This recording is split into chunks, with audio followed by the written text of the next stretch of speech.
This channel does not promote any violent, harmful, or illegal activities. All content provided by this channel is meant for an educational purpose only. এই তিনটে জিনিস study করে অর্থাৎ postmortem রিপোর্টের findings, CFSL রিপোর্টের findings, আর এই যে কোশ্চেনার দেওয়া হয়েছে মাল্টি এক্সপার্ট কমিটির কাছে, তাতে মনে হয়েছে এই কোশ্চেন নাম্বার 3 যেটা to ascertain whether this incident can be committed by a single person, আমার মনে হয় কোশ্চেনটা সঠিকভাবে ফ্রেমিং হয়নি।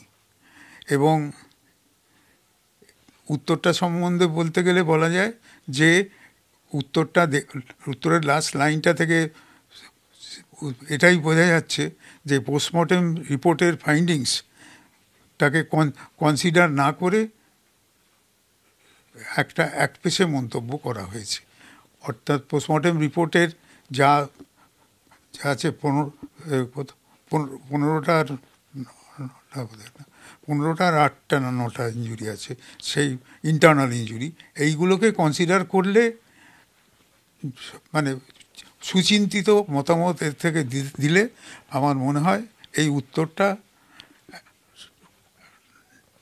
একপেশে হয়ে যাচ্ছে এবং এটাকে আবার দ্বিতীয়বার স্টাডি করে সঠিক উত্তরটা হওয়া উচিত।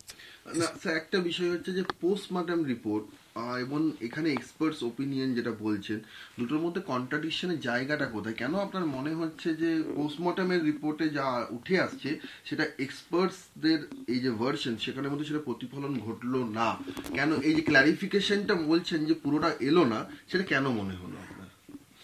এই পোস্টমর্টেম রিপোর্টে এক্সটার্নাল ইনজুরি যতগুলো আছে আর ইন্টারনাল ইনজুরি যতগুলো আছে, এটা কনসিডার করলে ইন জেনারেল বা স্বাভাবিকভাবে একজন অ্যাকিউজড এটা করতে পারে, এটা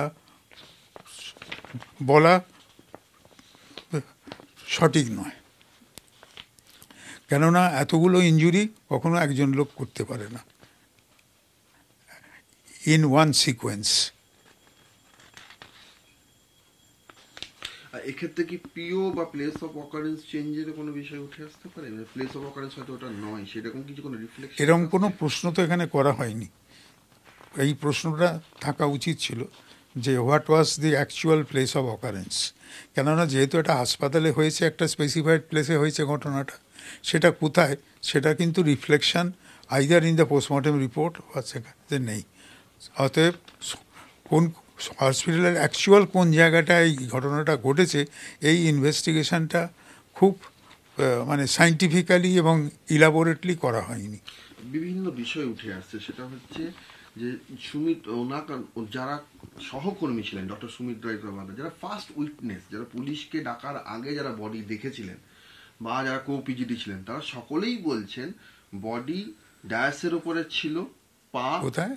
ডায়াসের উপরে, বডি পোডিয়ামের উপরে, পোডিয়াম, সেমিনার রুমের পোডিয়ামের উপরে। আপনারা যে মেডিকেল কলেজগুলোতে যখন পড়ান, একটা ডায়াসের উপরে উঠে তো পড়ান, সেই ডায়াসের উপরে ম্যাট্রেস পাতা অবস্থায় তার উপরে ছিল। এবং সেখানে তারা বয়ানে জানাচ্ছেন, এই যে তার যারা চিকিৎসকরা প্রথম দেখেছেন, ফার্স্ট হ্যান্ড যারা দেখেছেন, আই উইটনেস, তারা বলছেন যে ল্যাপটপ, মোবাইল সব ইনট্যাক্ট ছিল, যেটা আমরা ছবিতেও দেখেছি। এবং কোথাও যে বিলঙ্গিংস এর মধ্যে কোথাও যে ধস্তাধস্তি সেরকম ব্যাপার নেই, কিন্তু পোস্টমর্টম তো বলছে অ্যাসফেক্সিয়া, সেখানে একটা ধস্তাধস্তির চিহ্ন থাকবে, সেসব বিষয়গুলো তো কোথাও উঠে এলো না। মানে প্রথম বডি দেখার পরে যারা দেখেছেন তাদের বক্তব্যের সঙ্গে পোস্টমর্টমের যা যা ফাইন্ডিংস বা ইনজুরিস সেগুলো সামঞ্জস্য দেখাচ্ছে না। মানে পোস্টমর্টম রিপোর্টে যা যা পাওয়া গেছে এটা তো একটা মানে স্পেসিফিক ডকুমেন্ট তো, এবং তার জন্য তাতে ভিডিও রেকর্ডিং এক্সেট্রা হয়েছে, তাহলে সেগুলো তো সবই ডকুমেন্টেড আছে। তা সেইটার সঙ্গে কেউ যদি কোনো স্টেটমেন্ট করেন যে আমরা এই দেখেছি, সেটা কিন্তু মানে সিমিলার নয়। সেটা তো সিএফএসএল রিপোর্ট বা এই এক্সপার্টস ওপিনিয়নের রিপোর্ট, যেটা মাল্টি ইনস্টিটিউশন এক্সপার্ট, তাদের মধ্যেও তো কোথাও এটা মেনশন করা হলো না, সেটাও তো একটা ল্যাকুইনে থেকে গেল। হ্যাঁ, ওইটা কোথায় অ্যাকচুয়াল প্লেস অফ অকারেন্সটা কোথায় সেটা থাকা উচিত পুলিশ ইনভেস্টিগেশনে, এবং এই স্পেশালিস্ট যেটা ইনভেস্টিগেশন হয়েছে তাদেরও দেখা উচিত উচিত যে কোথায় হয়েছিল অ্যাকচুয়াল ইনসিডেন্টটা, মানে ওই যে ওনারা শুধু ইনসিডেন্ট বলেছেন তো, ওয়েদার দিস ইনসিডেন্ট, সেই দিস ইনসিডেন্টটা কোন প্লেস অফ অকারেন্সটা কোথায়, ইনসিডেন্ট হলে একটা প্লেস অফ অকারেন্স হবে, অ্যাকচুয়াল প্লেস অফ অকারেন্সটা কোথায় সেটা কিন্তু এখান থেকে এক্সপ্লিসিটলি বলা হয়নি। আরেকটা বিষয় হচ্ছে যে স্যার, সেটা হচ্ছে যে যে সিএফএসএল এর রিপোর্ট বলা হচ্ছে, সেই সিএফএসএল এর রিপোর্টে সেখানে পরিষ্কার বলা হচ্ছে যে আপনার সিএফএসএল রিপোর্টের ক্ষেত্রে যে ভ্যাজাইনাল যে সোয়াব, সেখানে কোনো সিমেনের স্ট্রেস পাওয়া যায়নি, এটা সিএফএসএল থেকে অ্যাডমিট করা হচ্ছে। তাহলে এই জায়গা থেকে এখানে যদি আমরা 8 নম্বর প্রশ্নটা দেখি, মাল্টি ইনস্টিটিউশনাল মেডিকেল বোর্ড, সেখানে সিবিআইও জানতে চেয়েছে এক্সপার্ট বোর্ডের কাছ থেকে। 8 নম্বর প্রশ্নটা যদি দেখেন, যে এখানে যে প্রশ্নটা তারা জানতে চেয়েছেন যে এটা কিভাবে পসিবল হয় অ্যাকচুয়াল অ্যাসাল্ট হয়ে থাকে তা সত্ত্বেও কারোর সিমেন ভ্যাজাইনাল সোয়াবে পাওয়া গেল না। এখানে তারা উত্তর এটা দিয়েছেন, আপনি এটার থেকে কি বুঝতে পারছেন?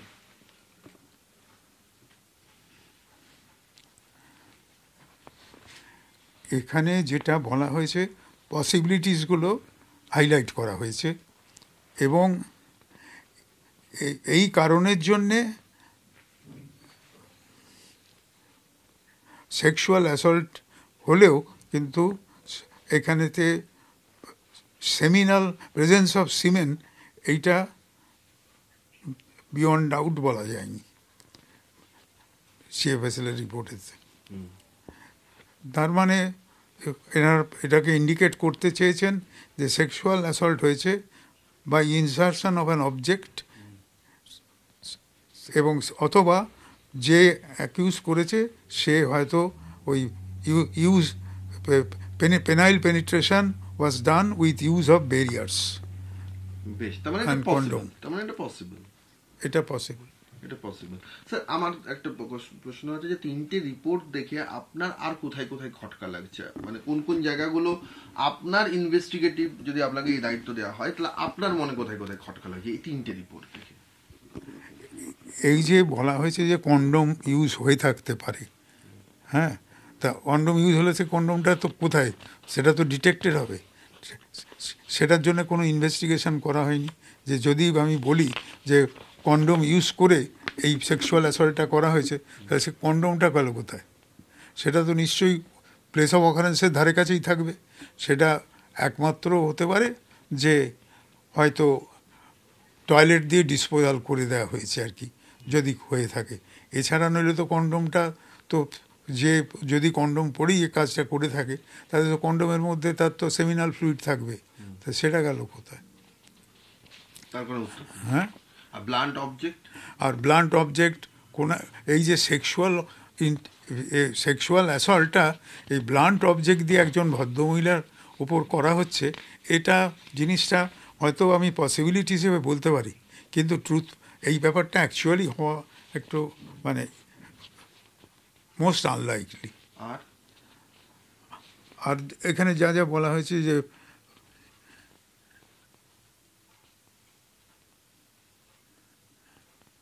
medical evidence of forceful insertion oblique penetration in a genitalia as mentioned, ওইটা পোস্টমর্টেম রিপোর্টেতে নন স্পেসিফিক ওপিনিয়ন দেওয়া আছে ওখানেতে, পোস্টমর্টেম রিপোর্টেতে মানে ওই যে লেখা আছে যে প্রেজেন্স অফ না reason for non presence of semen in the vaginal swab অ্যাপ্লিক স্মিয়ার। আর পোস্টমর্টেম রিপোর্টে আর একটা লেখা আছে থিক, কি যেন ওখানে লেখা আছে thick viscid fluid in the endocervical area. এইখানেতে যেটা লেখা আছে এই হচ্ছে একটা কলাম আছে এক্সটার্নাল অ্যান্ড ইন্টারনাল জেনিটালিয়া, এই কলামেতে লেখা আছে অ্যাজ নোটেড। অ্যাজ নোটেড মানে হচ্ছে জেনিটাল ইঞ্জুরি যেগুলো আছে সেগুলোকেই মেনশন করা হয়েছে, সেটাকে ইন্ডিকেট করছে। এখানে বলা নেই যে as noted in injury number 1, এগুলো লিখে দিলে আরও ডিটেল হয়ে যেত। তারপরে যেটা লেখা হয়েছে white thick viscid fluid present in the endocervical canal. তা সার্ভিক্সের মধ্যে এই জিনিসটার কি সেটা কিন্তু প্যাথোলজিক্যাল এক্সামিনেশন হওয়া উচিত ছিল, যে এই জিনিসটা কি, হোয়াট ইজ দিস, যে এটা ভেজাইনাল ফ্লুইড না ভেজাইনাল সিক্রিশন না ইউটারাইন সিক্রিশন, সেটা কিন্তু কিছু বলা হয়। সিএফএসএল রিপোর্ট থেকে সেই উত্তরগুলো আছে বা এক্সপার্ট ওপিনিয়নের কাছে এই প্রশ্নগুলো আছে? এক্সপার্ট সিএফএসএল তো অনেক পোস্টমর্টম তো সঙ্গে সঙ্গে দুদিনের মধ্যে বেরিয়ে গেছিল, তারপরে এই প্রশ্নগুলো উত্তর পাওয়ার জন্যই তো সিএফএসএল এক্সপার্টস ওপিনিয়ন নেওয়া, সেগুলো কি নেওয়া হয়েছে? এই পোস্টমর্টম রিপোর্টের রেফারেন্সে এই কোশ্চেনগুলোর উত্তর নেই। যেটা মাল্টি স্পেশালিটি করেছেন, যে পোস্টমর্টম রিপোর্টের ইনজুরিস এবং ফাইন্ডিংস, শুধু ইনজুরিস না, ইনজুরিস তো আছে, এক্সটার্নাল ইনজুরি, ইন্টারনাল, তাছাড়াও যা যা ফাইন্ডিংস যেখানে যা লেখা হয়েছে, যেমন এই যে ইয়েতে কী বলে ব্রেস্ট, এতে বাইট মার্ক টেস্ট করা হয়েছে, তো সেটাতে তো লেখা আছে একটাই জিনিস, যে সেখানেতে ওয়াই ক্রোমোজোম ডিটেক্টেড হয়েছে, তার মানে একজন মেল পারসন ওখানে ছিল এবং সে এই কাজ ব্রেস্টটা বাইট মার্ক করেছে, সেটা প্রমাণ হচ্ছে। এই রকম ধরনের ভেজাইনাল সোয়াব স্মিয়ারেতে কি পাওয়া গেছে কিনা সেটা কিন্তু লেখা নেই এই সিএফএসএল এর রিপোর্টেতে। সেটা কি দুর্ভাগ্যজনক নয় যে 5 মাসও এটার কোনো রিপোর্ট এলো না এখনো পর্যন্ত? না, ভেজাইনাল সোয়াবটা ডিটেল এক্সামিনেশন, যেটা স্ট্যান্ডার্ড ডিটেল এক্সামিনেশন, সেটা করে ওই জিনিসটা কি ছিল, যেটা থিক ভিসিড ফ্লুইড বলা হচ্ছে এন্ডোসার্ভিক্যাল ক্যানাল, কেননা ভেজাইনার ওপরেই হচ্ছে সার্ভিক্স, তার উপরে হচ্ছে বডি অফ দি ইউটেরাস, তাহলে তো সেই এন্ডোসার্ভাইকাল ক্যানালের যে ফ্লুইডটা, এটা কি নর্মাল প্যাথোলজিক্যাল স্পেসিমেন, মানে প্যাথোলজিক্যাল বলতে চাইছি আমি যে তার কোনো ভ্যাজিনাইটিস, সার্ভিসাইটিস, সার্ভিক্সের ইনফ্লামেশন, ইনফেকশন তার থেকে হয়েছে না কি থেকে হয়েছে, সে সম্বন্ধে কোনো সিএফএসএল রিপোর্টে ভেজাইনাল সোয়াবের উপর কোনো ডিটেলড ইনফরমেশন নেই।